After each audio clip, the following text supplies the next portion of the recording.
సరైన పరిజ్ఞానం, అవగాహన లేకుండా స్టాక్ మార్కెట్లో పెట్టుబడి పెట్టి నష్టపోయిన వాళ్ళు చాలామంది ఉంటారు.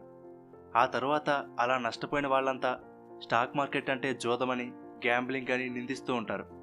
కానీ స్టాక్ మార్కెట్ గురించి తెలుసుకుని పెట్టుబడి పెడితే మంచి లాభాలు సంపాదించవచ్చు.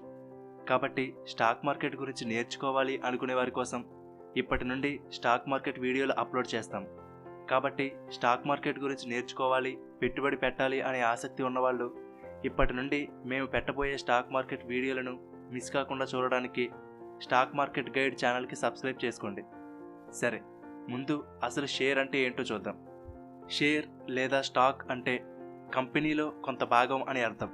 అంటే మనం ఏదైనా కంపెనీకి చెందిన షేర్ కొన్నామంటే ఆ కంపెనీలో మనకి కూడా కొంత వాటా ఉంటుంది. అంటే ఆ కంపెనీకి ఉన్న ఆస్తులలోనూ మరియు దానికి వచ్చే లాభ నష్టాల్లోనూ మనకు భాగస్వామ్యం ఉంటుంది. సరే, అసలు కంపెనీలు షేర్లను ఎందుకు అమ్ముతాయి? ఒక కంపెనీ మరింత ఎక్కువగా విస్తరించాలి అనుకుంటే దానికోసం ఆ కంపెనీకి పెట్టుబడి అవసరం అవుతుంది. అప్పుడు ఆ కంపెనీకి రెండు మార్గాలు ఉంటాయి. ఒకటి, బ్యాంకు నుండి అప్పు తీసుకోవడం, కానీ అంత అప్పు మొత్తానికి చెల్లించే వడ్డీ కూడా ఎక్కువగా ఉంటుంది. ఇక రెండవ మార్గం స్టాక్ మార్కెట్లోకి ఎంటర్ అవ్వడం.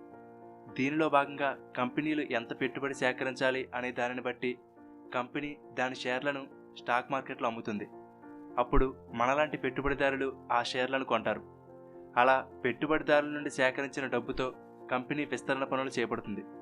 ఇప్పుడు ఆ కంపెనీకి లాభం వచ్చినా లేక నష్టం వచ్చినా షేర్లు కొని వాటిలో పెట్టుబడి పెట్టిన వారందరికీ ఆ లాభ నష్టాలు వర్తిస్తాయి.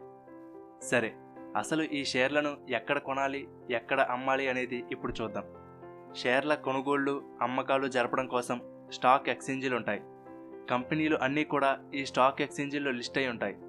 ఇక్కడ మనం ఆ కంపెనీలకు సంబంధించిన షేర్లు కొనడం లేదా అమ్మడం చేయవచ్చు. అటువంటి స్టాక్ ఎక్స్చేంజీలు మన దేశంలో చాలా ఉన్నాయి. కానీ వాటిలో రెండు ముఖ్యమైన ఎక్స్చేంజీలు ఉన్నాయి. ఒకటి ఎన్ఎస్సి, రెండు బిఎస్సి. ఎన్ఎస్సి అంటే నేషనల్ స్టాక్ ఎక్స్చేంజి, బిఎస్సి అంటే బొంబాయి స్టాక్ ఎక్స్చేంజ్. ఈ రెండు ఎక్స్చేంజీలలో ఏదో ఒక దాని ద్వారా మనం షేర్లు కొనడం లేదా అమ్మడం చేయవచ్చు. కాకపోతే షేర్లు కొనే ముందు గత కొంతకాలం నుండి క్రమంగా లాభాలను ఇస్తున్న మంచి కంపెనీలను పరిశీలించి వాటిలో పెట్టుబడి పెట్టడం వలన మనం కూడా మంచి లాభాలను సంపాదించవచ్చు. మరి అలాంటి మంచి కంపెనీలను ఎలా ఎన్నుకోవాలి, షేర్లను ఎలా కొనాలి అనే దాని గురించి రాబోయే వీడియోలలో మరింత వివరంగా తెలుసుకుందాం. స్టాక్ మార్కెట్కి సంబంధించి మేము అప్లోడ్ చేయబోయే మరిన్ని వీడియోల్ని మిస్ కాకుండా చూడడానికి స్టాక్ మార్కెట్ గైడ్ ఛానల్కి సబ్స్క్రైబ్ అవ్వండి.